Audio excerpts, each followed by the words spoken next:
Yeah, no, just proud of the way our guys battled and had resiliency after a little adversity to start the game, and that's what you want. You don't want to be in that position game in and game out to chase games, but it kind of showed our mentality as far as what we had to do, and I thought we did a good job for the second and third.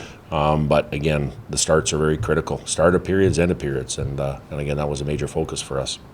Top 10 matchup this week, and how important is this next series? Yeah, very. It doesn't get any easier. Our non-conference schedule is very tough and demanding, and our guys know that. But in the end, it makes you a better team. And along the way, you learn some lessons, and you have positive results. And on Saturday, it wasn't the result we wanted. Realistically, it's a tie, but then it goes down as a loss because of 3-on-3 overtime. But it's a situation where you got to learn from it, and now we build and grow as a group. Thought we had a really good week of practice this week, and now going into an ECAC environment out east, learning how to play on the road as a team. Talk about playing on the road as a team. This is a long trip, and this is definitely the longest trip that they've had to experience. So Yeah. how do you see them handling that? Yeah, I think really well. When you look at our 13 returners and we have our 5 transfers that have played a number of games of college hockey, so you have a big body of work as far as guys that have played in environments like that along the road. We showed some video clips today. Connor Ford was in Bowling Green and played in Quinnipiac. So there's some guys that have a history of playing out there, and now it's again the whole group coming together and focusing on the drop of the puck on Friday night.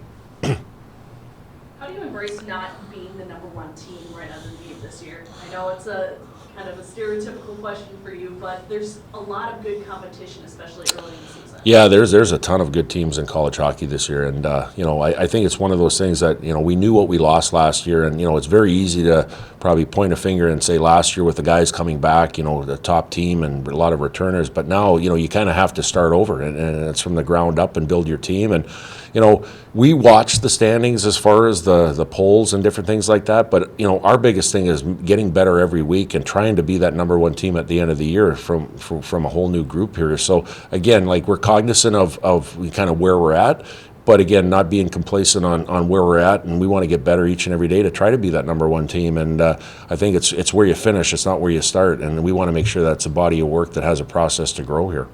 What's the excitement level for you for Quinnipiac? You haven't played them obviously since the national title game, and I think probably you and Coach Pecknell are the only ones that are still around from that game. Yeah, I know it's things turn over from year to year, and you get new players in, but it's always a prideful event when you play a very good team and a very good organization in Quinnipiac. I know Rand's been there a long time, and he's done a tremendous job with the players coming through his group there and had a lot of success. But it's a situation here where I think the competitive side of the nature of the game takes over, and like I said, we want to make sure that we go out there and have a great start to the series and learn how to play on the road. We went into a tough environment in Bemidji and did relatively well and against one of the top ranked teams in the country in Bemidji, and found a way to win a game.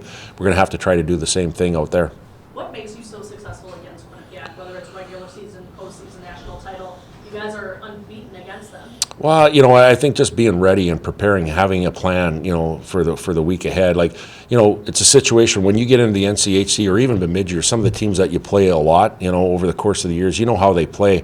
I think it's knowing what they do and how to counterattack that and making sure that everybody is playing their role and doing it to the best of their capabilities, playing under a structure that gives you a chance to win. And so that's why I think this week we've had a really good week of practice here on designing a game plan and how guys have to play. And now the part is executing it, making everybody execute and being on the same page on Friday night.